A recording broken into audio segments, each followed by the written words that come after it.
할렐루야. 3월 26일 수요일 저녁 예배에 모신 분들을 예수 그리스도의 이름으로 환영합니다. 우리 다 같이 사도신경으로 신앙 고백하겠습니다. 나는 전능하신 아버지 하나님 천지의 창조주를 믿습니다. 나는 그의 유일하신 아들 우리 주 예수 그리스도를 믿습니다. 그는 성령으로 잉태되어 동정녀 마리아에게서 나시고 본디오 빌라도에게 고난을 받아 십자가에 못 박혀 죽으시고 장사된 지 사흘 만에 죽은 자 가운데서 다시 살아나셨으며 하늘에 오르셔 전능하신 아버지 하나님 우편에 앉아 계시다가 거기로부터 살아있는 자와 죽은 자를 심판하러 오십니다. 나는 성령을 믿으며 거룩한 공교회와 성도의 교제와 죄를 용서받는 것과 몸의 부활과 영생을 믿습니다. 아멘. 우리 함께 찬송가 393장 하시겠습니다. 393장. 예전 찬송가는 447장이고요. 오 신실하신 주 393장 함께 찬양합니다.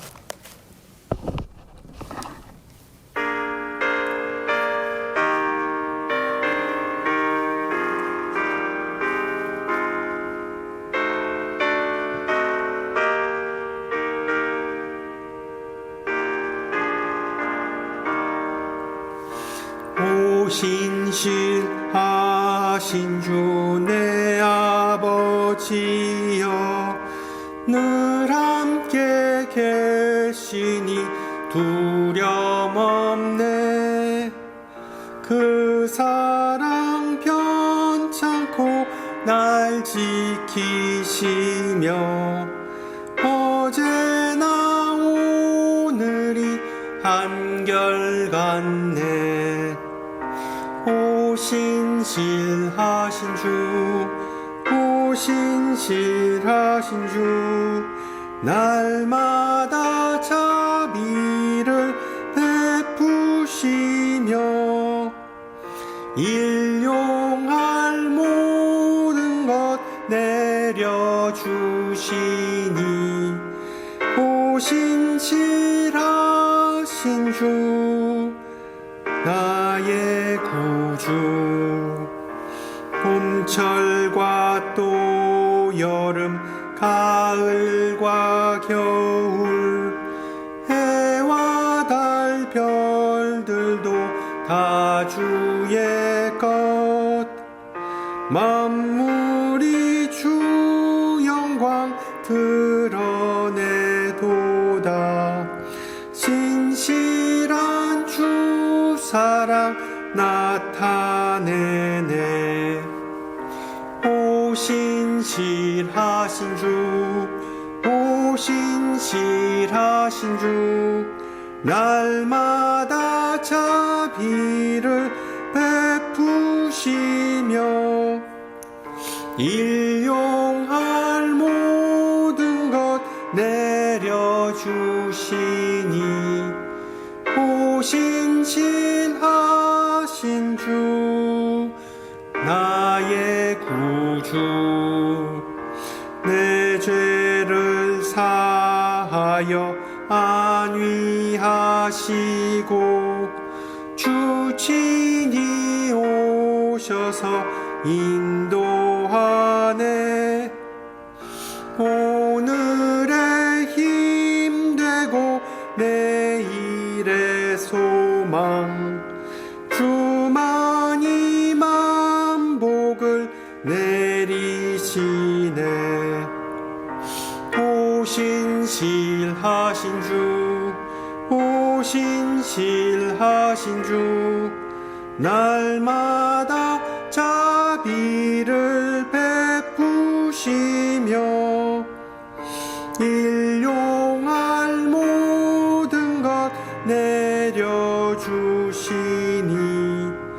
오 신실하신 주 나의 구주. 아멘. 하나님께서 오늘 저녁 우리에게 주신 말씀 누가복음입니다. 누가복음 13장 6절에서 9절 말씀입니다. 신약 117페이지고요.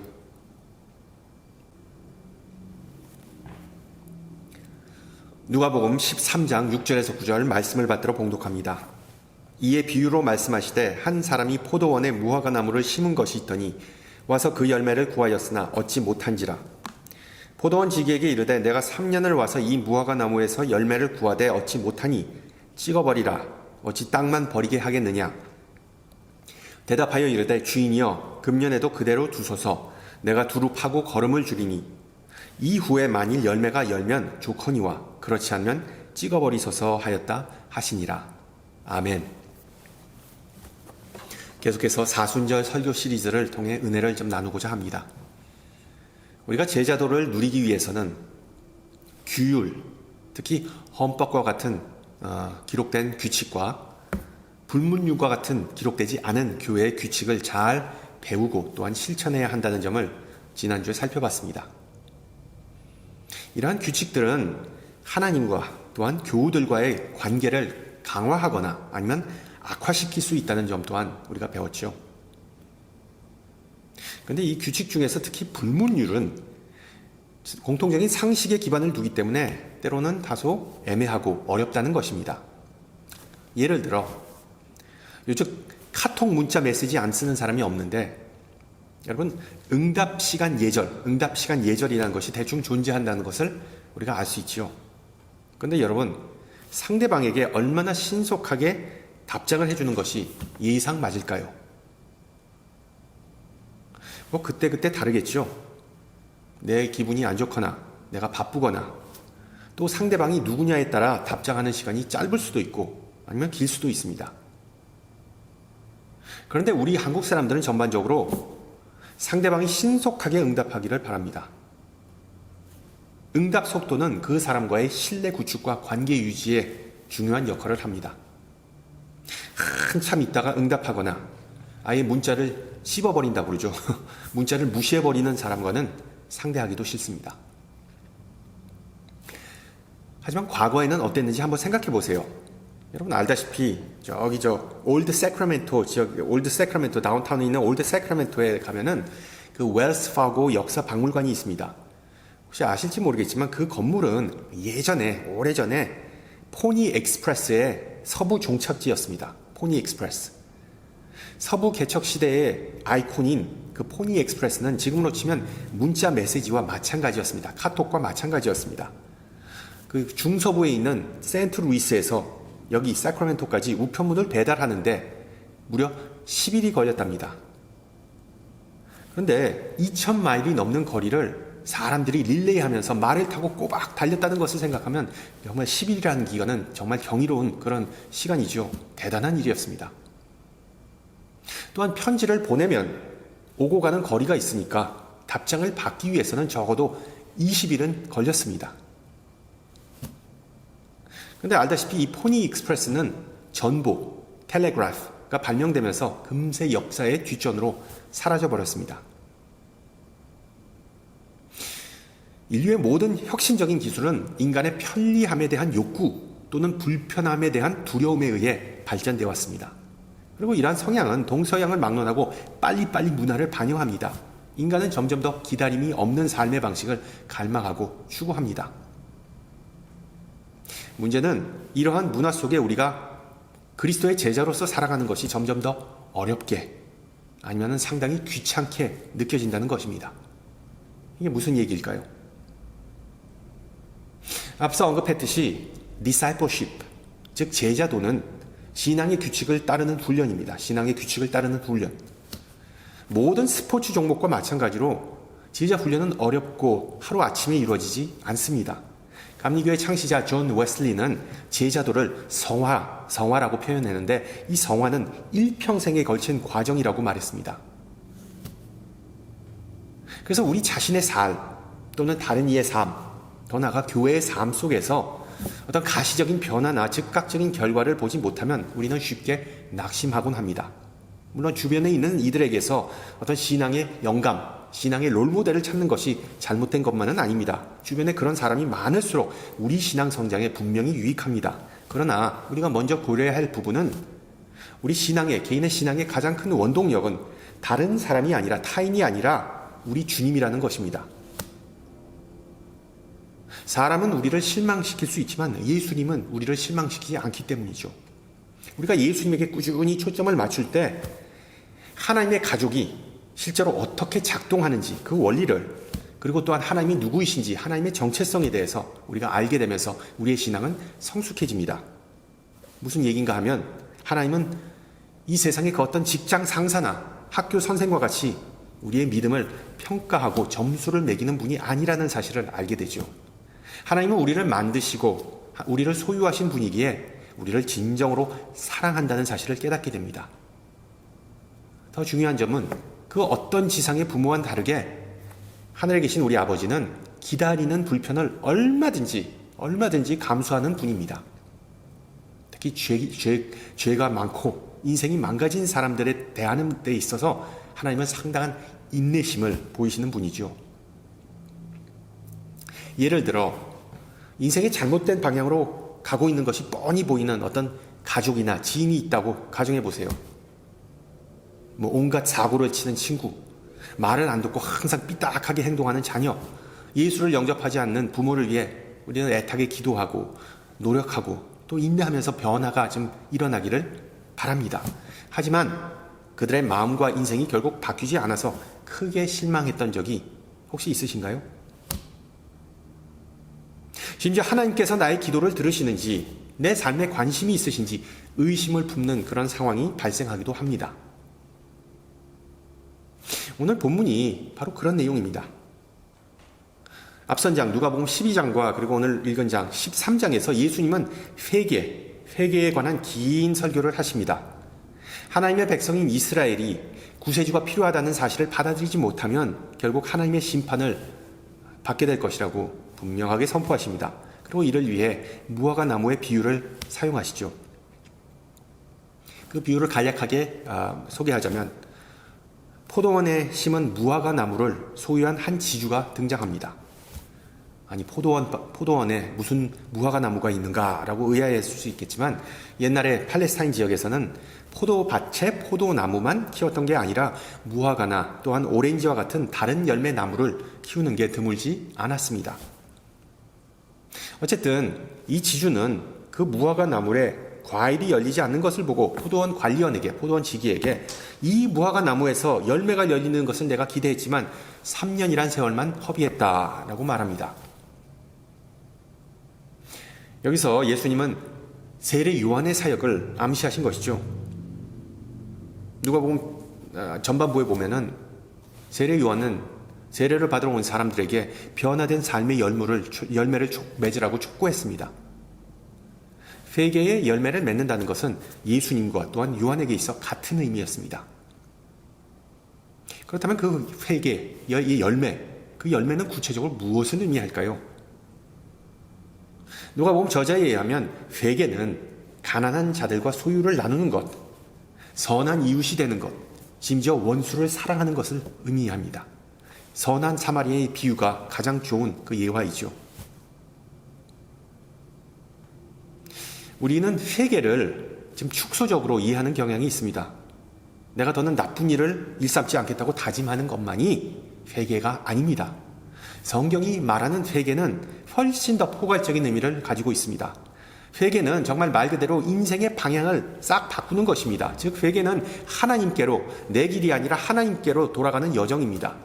하나님께서 우리에게 은혜를 베푸신 것처럼 다른 이에게 자비를 베푸는 것은 바로 하나님께로 돌아가는 여정, 회개입니다.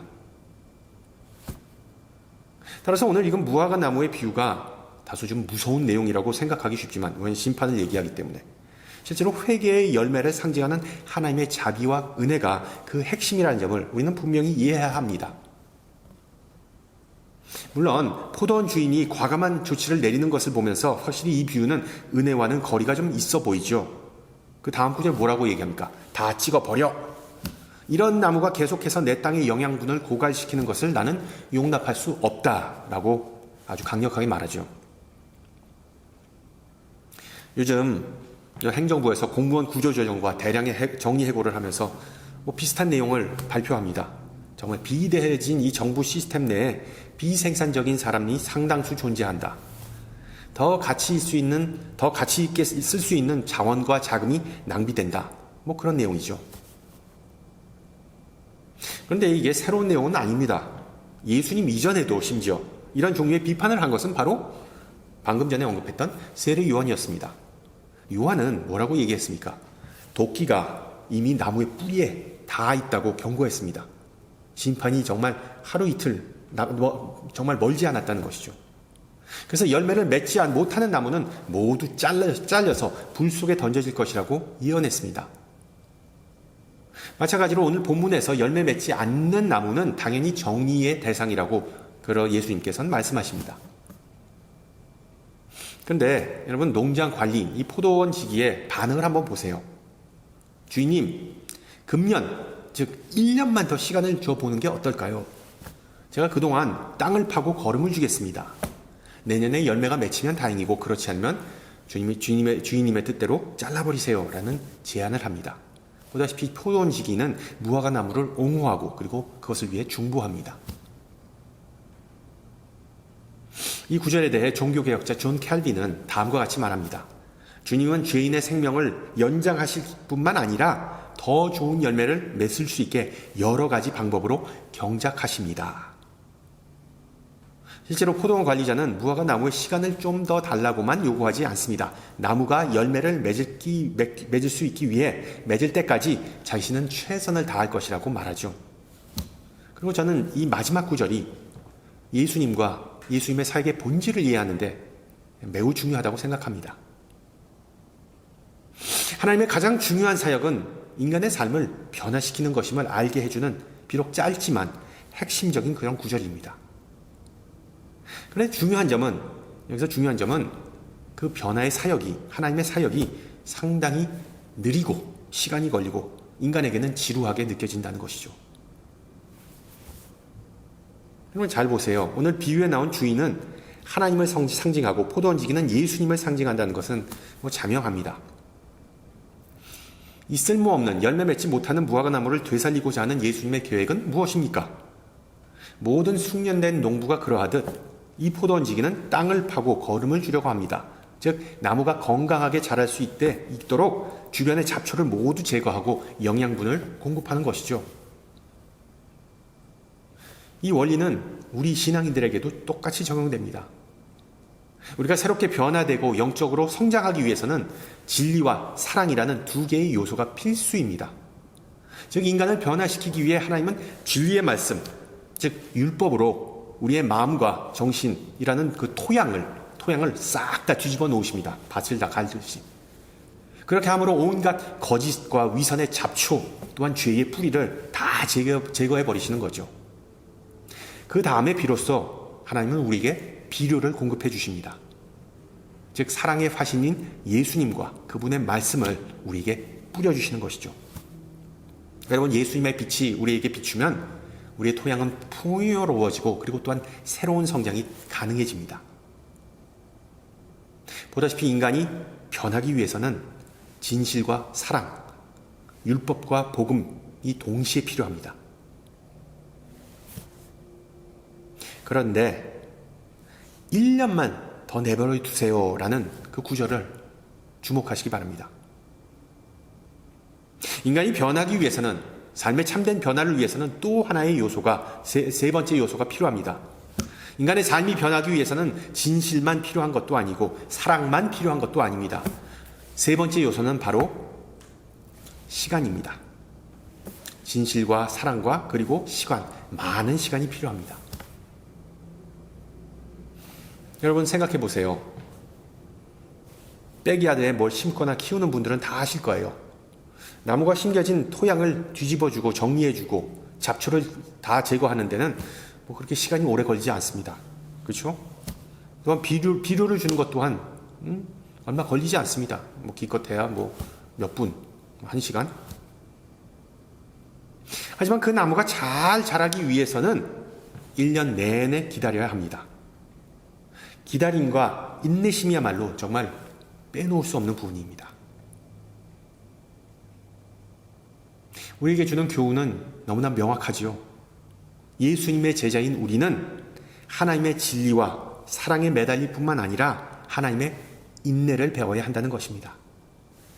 바꾸어 말하면 우리가 사랑하는 나무, 즉 주변의 사람을 너무 빨리 포기하거나 베어버리면 안 되고 그들을 꾸준히 기다려야 한다는 뜻이죠. 주님은 결코 우리를 포기하시지 않는다는 사실을 명심하고 우리도 기다리는 법을 배워야 합니다. 영적 성장에는 반드시 인내가 필요하기 때문이죠. 실제로 우리는 인내가 제자도의 중요한 불문율 중 하나라는 사실을 잊고 삽니다. 앞서 말씀드렸듯이 이 세상은 오직 속도와 또한 효율에 초점을 맞추기 때문에 기다리는 것을, 인내하는 것을 선호하지 않습니다. 오히려 인내하면 바보가 된다는 그런 생각이 만연하죠. 하지만 우리 신앙인들의 기다림은 반드시 목적이 있다는 사실을 기억하세요. 그리고 다행히 성경은 하나님의 때를 낙심하지 말고 인내하면서 잘 기다리는 방법을 우리 제자들에게 가르쳐 줍니다.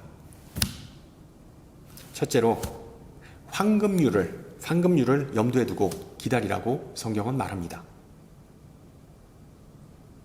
마태복음 7장에서 예수님이 이렇게 말씀하시죠. 비판을 받지 아니하려거든 비판하지 말라. 무엇이든 남에게 대접을 받고자 하는 대로 너희도 남을 대접하라. 이것이 율법이요 선지자니라.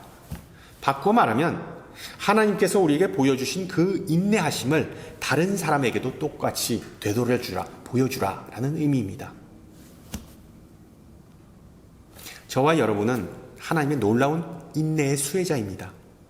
저와 여러분은 이 세상에서 살면서 죄를 짓고 또 실족하는 경우가 많아서 하나님의 인내하심에 일평생 의지할 수밖에 없습니다. 그러므로 하나님께서 우리 자신이나 다른 이 심지어 이 세상을 바꾸시는데 너무 오랜 시간이 걸린다고 불평하지 마세요. 하나님께서 우리의 삶을 이만큼 변화시키기 위해 지금까지 얼마나 많은 노력과 시간을 할애하셨는지를 우리는 반드시 기억해야 합니다. 나의 삶을 변화시키고 은혜를 베푸신 시간만큼 하나님께서 다른 이의 삶을 바꾸고 은혜를 베풀기 위해 시간을 보내신다는 것은 지극히 당연한 일입니다. 제자도에 있어 하나님은 이율배반적이지 않으십니다. 하나님은 항상 은혜로우시고 공평한 분이시기에 우리의 성장이 빠르든 더디든 하나님은 차별 없이 모두를 다 기다리고 이해해 주시는 그런 분입니다. 따라서 우리도 다른 이들의 변화와 성장을 재촉하거나 못마땅하거나 또 하면 왜 이렇게 변화가 없냐고 성질을 내서는 절대로 안 된다는 의미입니다. 둘째로 하나님의 선하심을 늘 염두에 두고 기다리라고 성경은 말해줍니다. 예수님은 뜻이 하늘에서 이루어진 것 같이 땅에서도 이루어지리다 라는 구체적인 기도를 가르쳐 주셨죠. 우리가 기도할 때 빠질 수 있는 쉬운 유혹 중에 하나는 하나님께서 내 기도부터 먼저 응답해 주시겠지라는 생각입니다. 내 기도부터. 객관적으로 보면 인간은 자신의 우선순위와 하나님의 우선순위를 동일시할 때가 많습니다. 내 뜻이 하나님의 뜻이고 하나님의 뜻이 내 뜻이다. 솔직히 우리의 기도는 자기중심일 적이 때가 수도 없이 많습니다. 그런데 다른 한편으로는 우리의 기도가 자기중심적이든 아니면 하나님 중심적이든 성숙하든 미숙하든 신학적으로 맞든 틀리든 하나님은 그거에 상관없이 수많은 축복을, 은혜를 우리에게 베푸셨습니다. 즉 하나님께서 우리를 위해 행하신 모든 일은 우리의 기도의 덕분이라기보다 오로지 하나님의 자비와 은혜였기 때문이기에 우리가 받을 만한 그 어떤 자격은 결코 없었습니다. 모든 것은 하나님의 은혜였고 그 은혜는 변함없으므로 지금도 우리에게 자유롭고 풍성하게 주시는 것을 믿으시기 바랍니다. 할렐루야. 유대교 속담 중에 이런 속담이 있습니다. 모든 사람은 항상 2장의 종이 쪽지를 주머니에 넣고 다녀야 하는데 이 왼쪽 주머니에는 나는 먼지와 죄입니다 라는 문구가 적힌 종이 쪽지를, 그리고 오른쪽 주머니에는 나를 위해 만물이 창조되었습니다 라는 종이 쪽지를 넣고 다니라는 것입니다. 왜 그럴까요? 그 이유는 우리가 어떤 어려움이나 고난을 당할 때 그 문제는, 그 고난은 우리가 생각하는 것만큼 중요하지 않을 수 있고, 또한 우리는 하나님께서 곧바로 지체 없이 응답해줘야 할 만큼 대단한 존재가 아니라는 그런 겸손함을 알려주기 위해서입니다. 그래서 나는 먼지와 재, ashes일 뿐이다. 반면에 또 다른 종이 쪽지는 하나님께서 우리에게 모든 피조물을 통해 엄청난 축복을 주셨다는 사실을 알려주기 위해서입니다. 우리는 하나님의 사랑을 받고 소중한 존재이기 때문에 하나님은 결코 우리를 포기하거나 잊으시지 않으십니다. 당신을 위해 만물이 창조되었습니다. 우리 신앙인들에게는 아마도 당신을 위해 그리스도께서 하나님께서 죽으셨습니다 라는 그 문구가 더 정확하겠죠. 그렇습니다.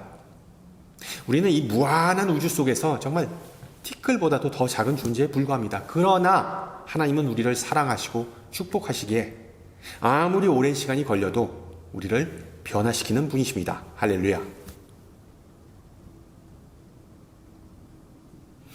마지막으로 성경은 종말을 염두에 두고 기다리라고 말합니다. 여러분, 포도원 시기가 1년이라는 기간을 요구했다는 점을 주목하시기 바랍니다. 예수님의 요점은 결국 열매 맺지 못하는 나무는 회개하지 않는 이스라엘에게 주어진 시간이 한정되었다는 것입니다. 언젠가는 하나님께서 반드시 가지치기, 즉 심판하신다라고 말씀하십니다. 그러므로 우리도 유예 기간이 언젠가는 끝난다는 그 사실을 알고 기다려야 합니다. 하나님께서 역사하시는 방식이 우리 마음에 들든 안 든든 좋든 싫든 하나님은 항상 당신의 선한 뜻을 따라 선한 방식을 통해 역사하신다는 의미입니다. 그래서 우리의 기다림은 결코 헛되지 않고 분명한 결말이 있습니다. 결론이 나게 되어 있습니다. 바꿔 말하면 그리스도의 제자는 하나님의 아버지의 주권을 늘 신뢰하면서 살아갑니다. 그는 모든 일에 있어 하나님의 영광과 우리의 유익을 위해 하나님께서 일하신다는 그 사실을 알고 확신합니다. 그리고 이런 확신은 기다리다가 지치고 힘들 때 정말 큰 위안이 되기도 하죠. 예를 들어서 하나님께서 우리 자신이나 우리가 사랑하는 사람을 변화시키기를 기대하면서, 기다리면서, 기도하면서 열심히 노력하며 살아야 하지만 그렇다고 우리가 영영 하염없이 기다릴 수는 없는 노릇입니다. 어느 시점에 도달하면 그냥 훌훌 털어버리고 앞으로 나아가면서 내 길을 가는 것도 괜찮습니다. 여러분, 예수님께서 72명의 제자를 파송하면서 하신 말씀이 있죠. 사람들이 너희를 환영하지 않고 복음을 외면하면 그냥 발에 묻은 먼지를 털어버리고 다른 곳으로 가라. Move on. 제자들은 도구일 뿐이고 선교의 주역은 하나님이라는 성령님이라는 사실을 일깨워 주셨습니다. 예수님은 결코 안 되면 되게 하라, 될 때까지 하라 이렇게 말씀하시지 않으셨습니다. 오히려 길이 막혀도 괜찮아. 어차피 하나님께서 일하시기 때문에 너희는 다른 방향을 모색해 보도록 하라 라고 암시하셨습니다. 따라서 영적 성장이 더디거나 삶에 아무런 변화가 없다고 너무 스트레스 받을 필요가 없습니다. 이리 됐든 저리 됐든 길을 열어주시는 분은 하나님이십니다. 일보 전진, 이보 후퇴라는 말처럼 영적 훈련은 항상 직선적이지 않습니다. 하나님은 우리의 믿음을 키우기 위해 지연과 또한 우회를 사용하십니다. 앞서 말했듯이 제자 훈련은 누워서 떡 먹기가 결코 아닙니다. 자, 종합해 보면 제자는 하나님의 공평하심과 선하심과 또한 카이로스, 즉 하나님의 때를 염두에 두고 살아가는 사람입니다. 특히 이번 사순절에 그리스도의 제자인 우리에게 반드시 필요한 그런 마음가짐이죠. 그렇다면 우리는 어떻게 인내를 실천할 수 있을까요? 그리스도의 인내심을 키우기 위해 내가 할 수 있는 구체적인 많겠지만은 한 가지를 예를 들어 보겠습니다. 여러분, 인내를 의미하는 영어 단어는 patience입니다. patience. 또한 고난 또는 열정을 의미하는 단어는 passion. patience, passion. 상당히 유사하게 들리죠. 둘 다 기다린다 또는 견딘다를 의미하는 동일한 라틴어에서 유래했습니다. 따라서 기다림과 고난받는 것은 똑같은 의미입니다. 순환은 예수님께서 십자가 위에서 견뎌낸 기다림, 그런 고통을 의미한다는 것이죠. 그래서 인내를 훈련하기 위해 우리가 예수님처럼 십자가 위에 올라갈 필요는 없겠지만, 예를 들어 짜증내는 사람에게 똑같이 되돌려준다거나 짜증내기보다 그 순간의 불편함을 감수하는 것만으로도 우리는 인내를 충분히 훈련할 수 있습니다. 그렇게 할 때 예수님의 순환을 작은 방식으로나마 우리가 실천하는 셈입니다. 그리고 이러한 자기 부정을 더 많이 실천할수록 우리의 어깨는 더 강해지고 사랑하는 이들의 그 멍에 짐을 함께 짊어질 수 있는 영역을 또한 키우게 됩니다. 그리고 이런 훈련을 일평생 실천할 때 예수님의 순환에 조금이나마 동참하고 그 무거운 짐을, 예수 그리스도의 그 무거운 짐을 우리가 함께 짊어질 수 있게 되는 것이죠. 성도 여러분, 기다림은 결코 피할 수 없습니다. 아직도 우리 인생에서 이루어지지 않은 일이 많이 있으므로 어찌 보면 인생의 대부분은 미지의 기다림의 연속입니다. 즉, 기다리는 법을 배우지 못하면 살아가는 법을 배우지 못한 셈입니다. 그런 일평생의 기다림 속에 다행인 점은 하나님의 신실하심과 인자하심이 영원하다는 것입니다. 하나님은 계속해서 우리에게 진리와 사랑 그리고 시간을 풍성하게 주시는 분이십니다. 그런 면에서 저와 여러분은 이 포도원직에 각별한 관심을 받은 그 무화과 나무와 같은 그런 존재이지요. 문제는 우리가 받은 복이 너무나 많기에 기가 세지고 인내심마저 잃은 것이 아닌지 한번 생각해 보시기 바랍니다.